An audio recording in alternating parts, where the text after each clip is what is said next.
Ciao Anima Bella, welcome back to our final episode together in this first season of the Evo Personal Potential Analysis podcast. And we're closing with a topic that many avoid, but none, especially no professional freelancers, solopreneurs, can afford to ignore: financial control.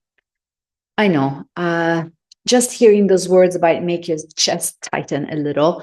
You might think of spreadsheet, taxes, budgeting, or that folder that you keep promising to open. But stay with me, because in the Evo Personal Potential Analysis, financial control is not about becoming a financial analyst. It's about reclaiming your peace through better control of your finances.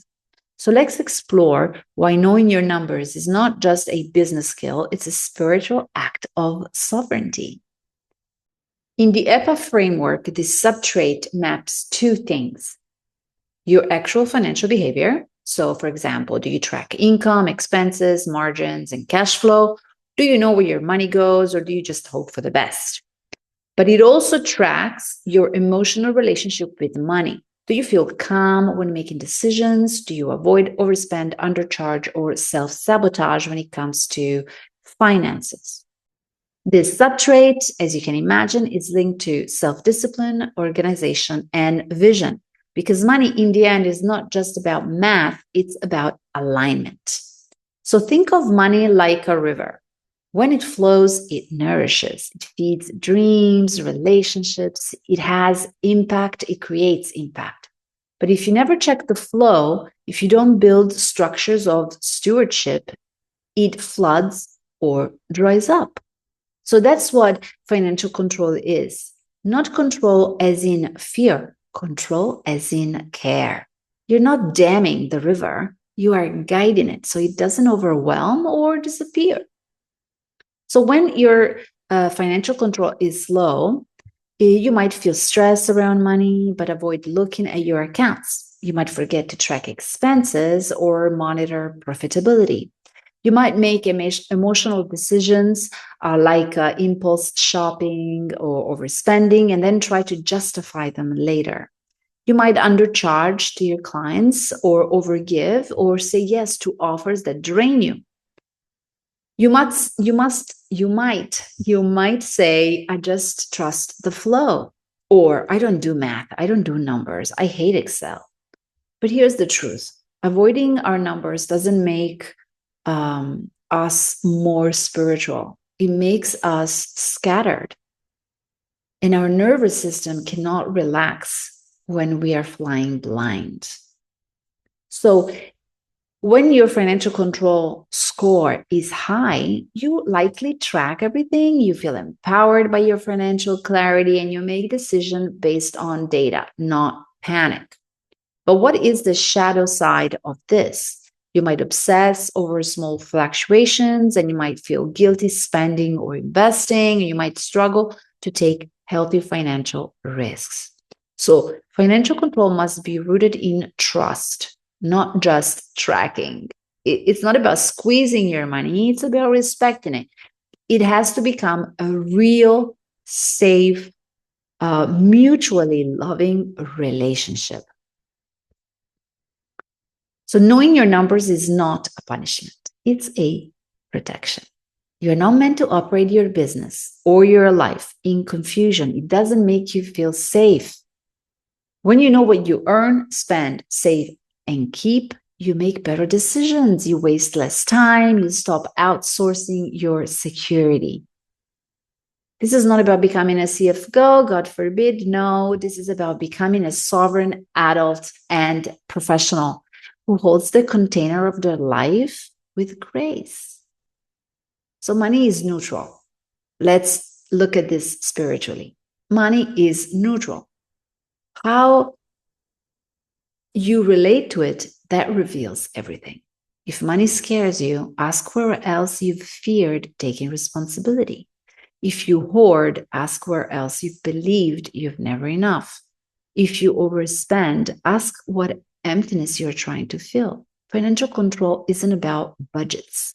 It's about becoming trustworthy with your own inner abundance and your own internal money container. And that's spiritual work. Because once you stop fearing money and create a loving relationship with money, you can finally use it in alignment with your soul. So here are a few tips on how to start building financial control or working on this behavioral trait. Know your numbers. Start with monthly income, expenses, and how much you actually keep. So start with a spreadsheet that you fill in monthly of what comes in, what comes out, what is put aside for savings and investments. Use a simple tracker. Download an app, put everything in there. Make it as simple as possible. One place, one habit, no shame. And then every week, set aside 5 minutes, 10 minutes, and adjust your cash flow file or your app. Work. This is the last but not least. This is the most important tip or advice or exercise that I invite you to engage in. Upgrade your financial self-talk. Upgrade your relationship with money. So no more I'm bad with money, but try I am learning to be present with my resources. I am moving towards financial safety, financial consciousness, financial responsibility. So change your inner narrative about money and treat money as if it were a person. Name it, give it a personality, an enticing personality, and build a relationship based on love and trust and mutual care.